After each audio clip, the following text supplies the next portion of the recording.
p.m. Pacific Daylight Saving Time, May 15, 2018 by Michael Rechtshoff. And it's no accident the posters for Solo, a Star Wars story convey a retro, 70s tinged vibe. Especially when following in the turbocharged footsteps of last winter's The Last Jedi and other recent Star Wars epics, this Origins story represents a return to the saga's more humble, original space western roots, one that places a premium on character development over kinetic, adrenaline-fueled action sequences. That emphasis certainly plays to the talents of director Ron Howard, whose most memorable films tend to be known for their colorful protagonists rather than their pulse-pounding battle sequences. As a result, Howard, who took over the reins from original directors Phil Lord and Christopher Miller some 5 months into shooting, the original team departed over creative differences, gets plenty of entertaining mileage out of Han Solo. Despite the intermittent lags, the production proves to be more than a salvage operation thanks mainly to those engagingly choreographed performances, led by an irresistibly charismatic title turn from Alden Ehrenreich, who ultimately claims Solo as his own even if he doesn't entirely manage to convince us he's Harrison Ford. The end result will not likely find itself occupying an upper berth in the Star Wars movie pantheon. There's enough here to satisfy the fan base and give Disney a very strong turnout. It received its Cannes premiere on Tuesday, when it opens Memorial Day weekend. In order to preserve the various character reveals and surprise plot points in the script by Jonathan Kasdan and his dad, Lawrence, who had returned to the Star Wars fold to pen The Force Awakens, suffice it to say the story tracks Solo from his teen smuggling days on his home planet of Corellia with his partner in crime, girlfriend Kyra, Game of Thrones Emilia Clarke, to the trenches of the war-torn mud planet Mimban. There, Han joins forces with a band of mercenaries headed by career criminal Beckett Woody Harrelson, along with the Take Charge Val, Thandie Newton, and four-armed Ardennian pilot Rio Durant, voiced by Jon Favreau.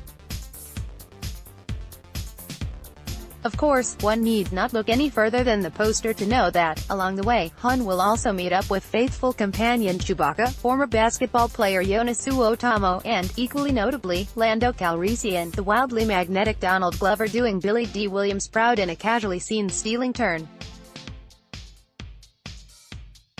Also figuring into the lively character mix is Paul Bettany's power-hungry sociopath Dryden Voss, and the criminally too briefly seen L-337, a hilarious, motion-captured Phoebe Waller-Bridge, truly a self-made astromech droid. She built herself up from various parts she's acquired, who has an emotionally complicated relationship with Calrissian.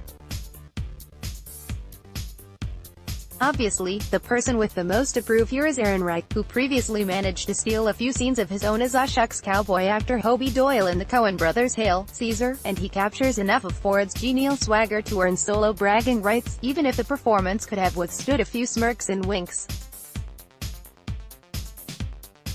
But while Ehrenreich's Solo proves adept at maneuvering the Millennium Falcon out of some tight spots, the picture itself follows a safely predictable course. Missing here are the sort of plot-related or visual curveballs thrown by Rian Johnson's The Last Jedi or Gareth Edwards with Rogue One.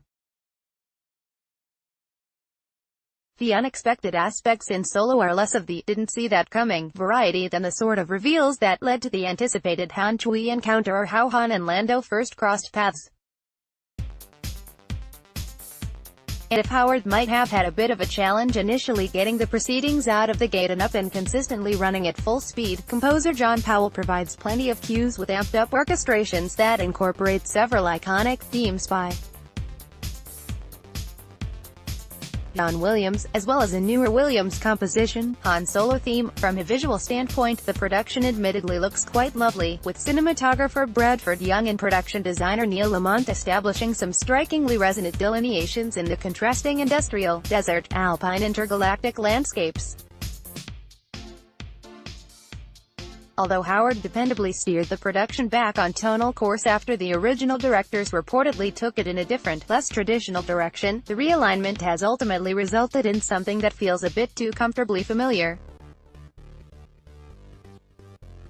This time around, that galaxy far, far away doesn't seem quite so out of this world. Production company, Lucasfilm Distributor, Disney Cast, Alden Ehrenreich, Jonas Suotamo, Woody Harrelson, Emilia Clarke, Donald Glover, Thandie Newton, Phoebe Waller-Bridge, Paul Bettany, Jon Favreau, Linda Hunt. Director, Ron Howard. Screenwriters, Jonathan Kasdan. Producers, Kathleen Kennedy, Allison Shearmore, Simon Emanuel. Executive producers, Lawrence Kasdan, Jason McGatlin, Phil Lord, Christopher Miller. Director of photography, Bradford Young. Production designer, Neil Lamont. Costume designers, Glenn Dillon, David Crossman. Editor, Pietro Scalia. Visual effects supervisor, Rob Bretto. Composer, John Powell. Casting director, Nina Gold. Rated PG-13, 135 minutes.